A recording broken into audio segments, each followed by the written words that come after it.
Now, just as malicious lies were leveled for centuries at the Jewish people, malicious lies are now being leveled at the Jewish state. The outrageous slanders that paint Israel as racist and genocidal are meant to delegitimize Israel, to demonize the Jewish state, and to demonize Jews everywhere. When the tyrants of Tehran, who hang gays from cranes and murder women for not covering their hair, are praising, promoting, and funding you, you have officially become Iran's useful idiots.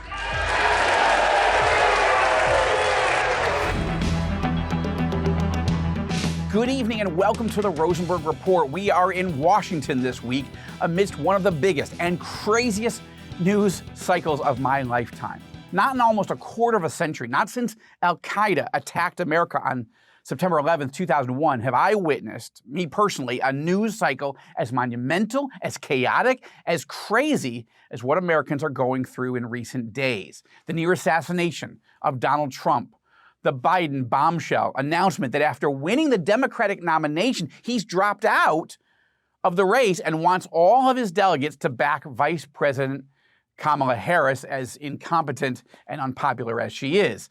And then there's the resignation of the director of the Secret Service, a director under withering fire for allowing the near catastrophic assassination of an American presidential candidate, refusing to seriously answer questions by a congressional oversight committee, even under oath, and refusing to take personal responsibility. But finally, she resigned, and good riddance.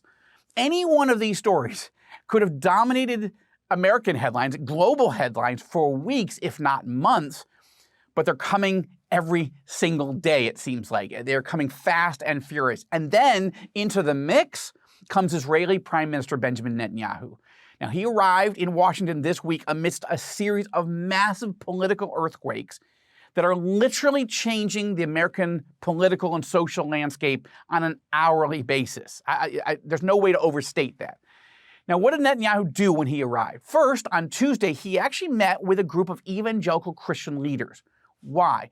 Because Netanyahu, more than any other leader in all of Israeli history, recognizes and appreciates just how much those who love Jesus of Nazareth as our Messiah, as our Savior, as our Lord, also love Israel and the Jewish people with an unconditional love that can never be broken. Take a look at his opening remarks from Netanyahu's meeting with evangelical Christians. Well, welcome all of you. It's good to see you again. We've met, I think, with just about everyone over the years, and I want to thank you for your incredible support at all times, and especially in these trying times. We have no better friends than you, and I don't say that lightly or haphazardly. It comes from the heart. It also comes from knowing how deeply you're committed to Israel and how strong you stand up for Israel and stand up for the truth, stand up for our common heritage and our common values. So I want to thank you on behalf of my wife, Sarah, and myself, on behalf of the people of Israel, on behalf of the state of Israel. Thank you. Now, yesterday, Netanyahu gave an hour-long address to a joint session of Congress. By God's grace, I had the opportunity to be there in the House chamber. I was invited by an evangelical member of Congress who's a dear friend, and I want to give you my eyewitness report of what I saw and heard. Right up front, let me say that Netanyahu's speech was the single best speech that I've ever heard him give. And I've known him since the year 2000, when I worked for him briefly in a junior capacity, only for a few months. And I followed him even longer than this. So I've been watching his career for about 30 years. It was a brilliant, bipartisan, and electrifying speech. It was a master class in global statesmanship. And I have to say that I, personally, me, Joel, was deeply moved by Netanyahu's message. I was deeply moved by the guests that he brought. And I was very proud that afternoon being there in the House chamber to be both an Israeli and an American. And I'm going to walk you through the speech in a moment. I do want to say, I was sitting just a few yards away from the box where Sarah Netanyahu, the wife of the prime minister, was sitting. Around her was Israeli soldiers that were being highlighted and heralded as heroes. by Netanyahu in a speech. With her and surrounding her were various hostage family members, some of whom we've covered here on the show. And also with her was Noah Argamani. We're going to talk about her and her father. Noah was one of the hostages that was rescued by a daring, dramatic rescue operation by Israeli special forces. And then right behind Sarah Netanyahu, Elon Musk. I haven't spent that much time with billionaires in my life, but it was very interesting to see Elon Musk wanting to be there, being invited by Netanyahu and his family. Very, very interesting. Now, get this. This was Netanyahu's fourth address to a joint session of Congress. His fourth. Okay? That's more than any world leader in history, including British Prime Minister Winston Churchill during the Second World War. That's really kind of amazing, and it's a testament to how well-respected Netanyahu is here in the United States, but also how long Netanyahu has served. He is literally the longest-serving prime minister in the modern history of Israel. And Netanyahu received, wait for it, 55 standing ovations. That's right, 55 standing ovations, more than any other speaker to a joint session of Congress in history. Now, true, some people hated this speech. I'll just pick out one. Former Speaker of the House, Nancy Pelosi, one of the leading Democrats in the country, she said, quote, Benjamin Netanyahu's presentation in the House chamber today was by far the worst presentation of any foreign dignitary invited and honored with the privilege of addressing the Congress of the United States. Now, others refused to even show up to the speech. No less, think about this, no less than 70 Democrats, members of both the House and the Senate, boycotted Prime Minister Netanyahu's speech, refusing to come hear the democratically elected leader of America's most faithful and trusted ally in the entire Middle East. They didn't want to hear a wartime leader where his country's under attack. They didn't want to hear him thank the American people and the American leadership for their wartime support. They didn't want to hear him lay out his vision for where the Middle East could go next. The most serious and disappointing, but maybe not surprising, but definitely disappointing example of a Democrat not showing up, refusing to come and hear Netanyahu, is Vice President Kamala Harris. Now, Harris was invited, of course. She is actually, in her role as Vice President, she actually is also known as the President of the Senate. Every Vice President is known as that. So therefore, when there's a joint session of Congress, it's the Vice President of the United States, serving in her role as President of the Senate, who oversees and presides over that joint session, sitting right behind the Speaker and right next to the Speaker of the House, who in this case is an evangelical Christian, Mike Johnson, who's the one who invited Netanyahu in the first place. Kamala Harris decided not to show. Now, she did meet with Netanyahu on Thursday, earlier today, and they had their own meeting. But Kamala Harris decided that she would prefer to go to speak to a group of sorority sisters in Indianapolis rather than sit with America's most important ally in the Middle East in the middle of a war. This tells us a lot, unfortunately, about the values and the instincts of Kamala Harris. Now, she may now be the Democratic nominee. Biden wants her to be, and she may, in fact, secure that nomination at the Democratic convention at the end of August. But we now know that, that Harris's instinct is not to be pro-Israel. Now, she's made some pro-Israel statements over the years, but this decision to go to a sorority event rather than be with and honor and listen to, at least, the Prime Minister of Israel during a war in which Israel is under attack from almost every single possible side, this tells us a lot about who Kamala Harris is. And it was it was not just disappointing, it was reprehensible. It was unconscionable. And it tells us that, as I've told you many times, look, you may like or not like Joe Biden, but he is the most pro-Israel leader in the Democratic Party. He's flawed and he's mixed, and he's been, at times I've used the term schizophrenic, politically speaking. Pro-Israel one day, not another day. But he's way better on Israel than Kamala Harris. And now Kamala Harris could be the next president of the United States.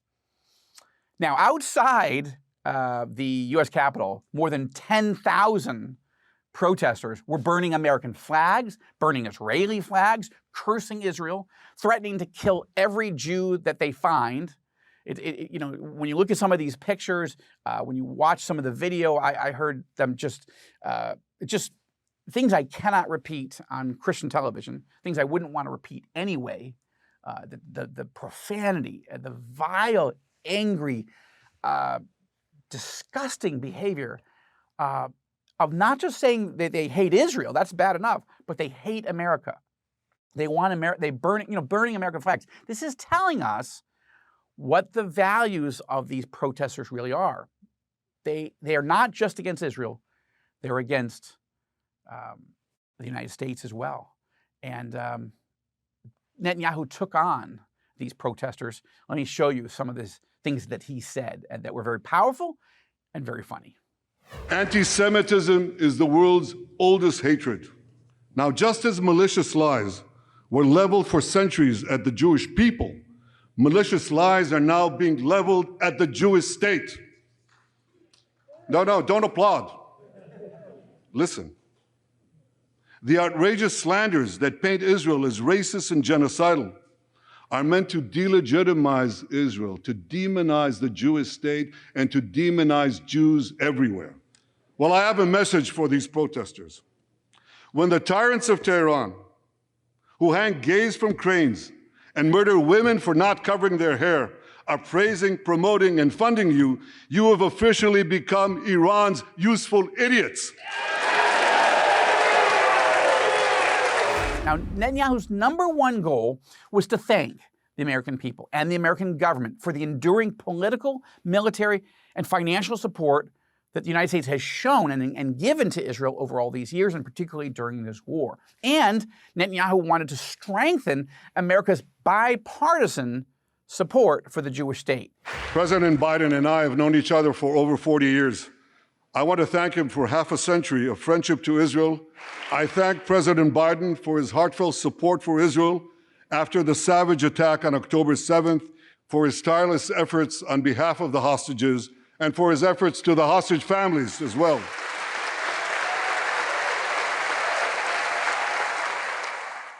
Good. I thought it was good, and I stood and applauded and cheered when Netanyahu rightfully praised President Biden for the things that he's done well, the things he's done right by standing with Israel. And I appreciate what Biden has done. Yeah, I don't agree with a lot, but when he does the right thing, I'm willing to say it and even give a standing ovation for it. Now, to be fair, Netanyahu also later in the speech praised the presidency of Donald Trump. Take a look. I want to thank President Trump for his leadership in brokering the historic Abraham Accords.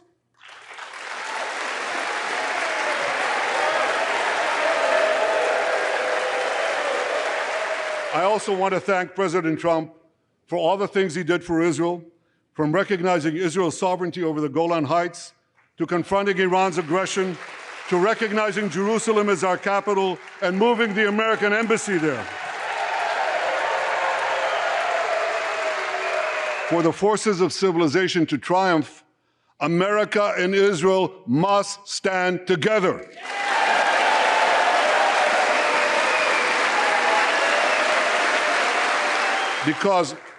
Because when we stand together, something very simple happens. We win, they lose.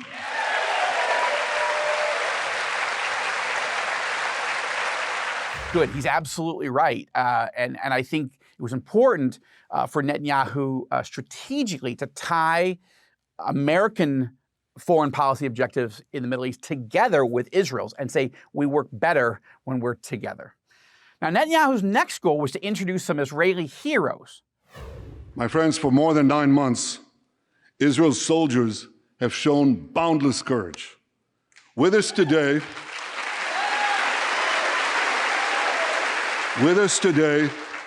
is Lieutenant Avichai Reuven.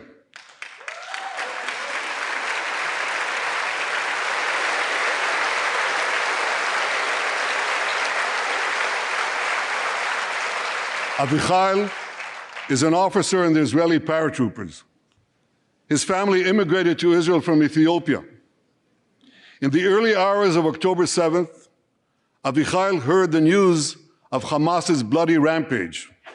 He put on his uniform, grabbed his rifle, but he didn't have a car.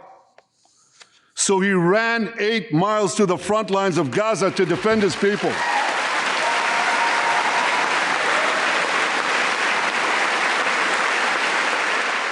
Ashraf is a Bedouin soldier from the Israeli Muslim community of Raat. On October 7th, Ashraf too killed many terrorists. First, he defended his comrades in the military base, and he then rushed to defend the neighboring communities, including the devastated community of Kibbutz Be'eri. Like Ashraf,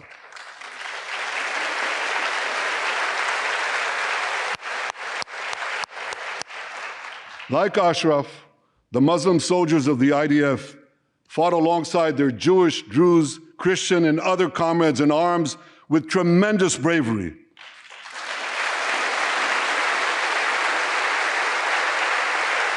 A third hero, Lieutenant Asa Sofer, is also here with us.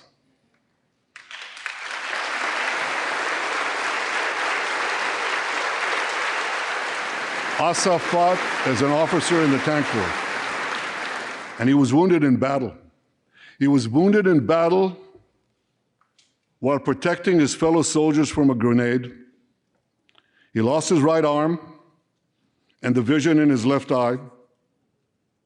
He's recovering, and incredibly, within a short time, Asa will soon return to active duty as a commander of a tank company.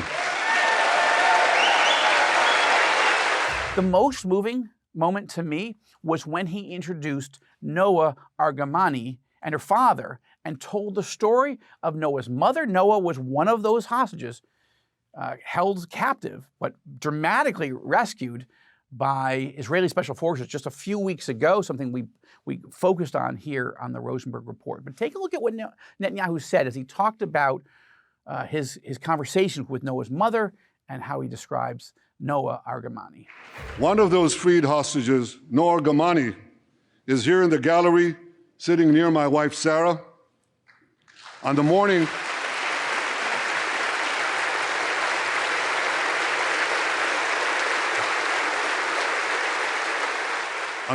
of October 7th, the entire world saw Noah's look of desperation as she was violently abducted to Gaza on the back of a motorcycle.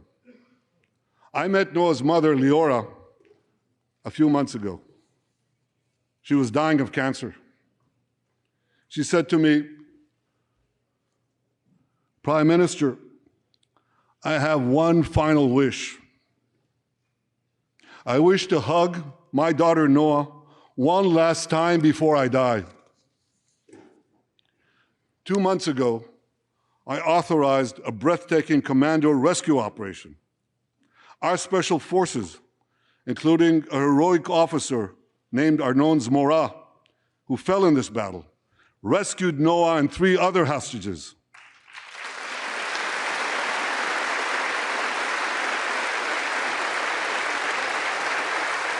I think it's one of the most moving things when Noah was reunited with her mother, Leora, and her mother's last wish came true. Noah, we're so thrilled to have you with us today. Thank you. From the very beginning of his speech, Netanyahu drew the line. He basically said, you are either with us or you're with the terrorists. He certainly said that about the protesters, but he was also talking to members of Congress and to leaders in the United States and around the world. Look, you're with us or you're against us. You're with civilization or you're against civilization, or you're for barbarism. This is exactly what President George W. Bush did right after 9/11. And Netanyahu opened with a very powerful line, again, saying that the Israel-Hamas clash is not a clash of civilizations, it's a clash between civilization and barbarism. And I think he's absolutely right. And I think that set the right tone. I want to tell you here that from my vantage point, sitting up in the House gallery, again, just just a few feet away from Sarah Netanyahu and the Israeli delegation, including Noah Argamani and her father and others. I had a direct line of sight to Rashida Tlaib. Now, Rashida Tlaib is a Michigan congresswoman. She's of Palestinian origin. She's American, but she's from Palestinian origin. Her family's from Ramallah, the effective capital of the West Bank of the Palestinian Authority. She's super hostile to Israel. She's anti-Israel. I believe she's anti-Semitic. She didn't stand for a single moment when even all or most of her Democratic colleagues were giving Netanyahu standing ovations. She didn't clap even when Netanyahu talked about the wonderful things that the United States has done for Israel.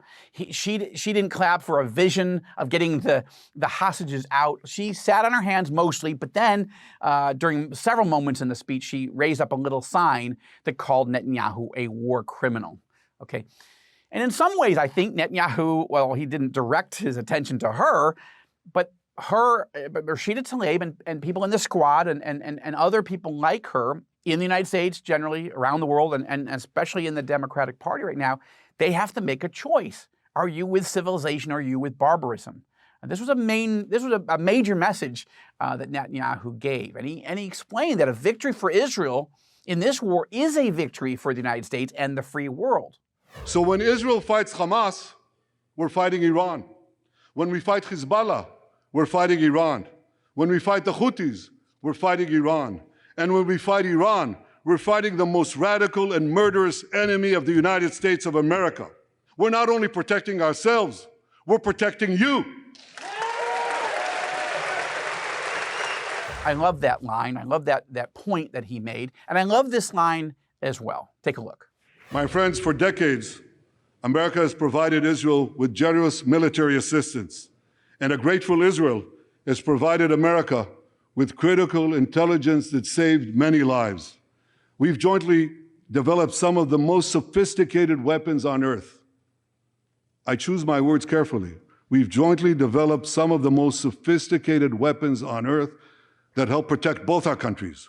And we also help keep American boots, we help keep Americans' boots off the ground while protecting our shared interests in the Middle East. In World War II, as Britain fought on the front lines of civilization, Winston Churchill appealed to Americans with these famous words: "Give us the tools and we'll finish the job." Today, as Israel fights on the front line of civilization, I too appeal to America. Give us the tools faster, and we'll finish the job faster.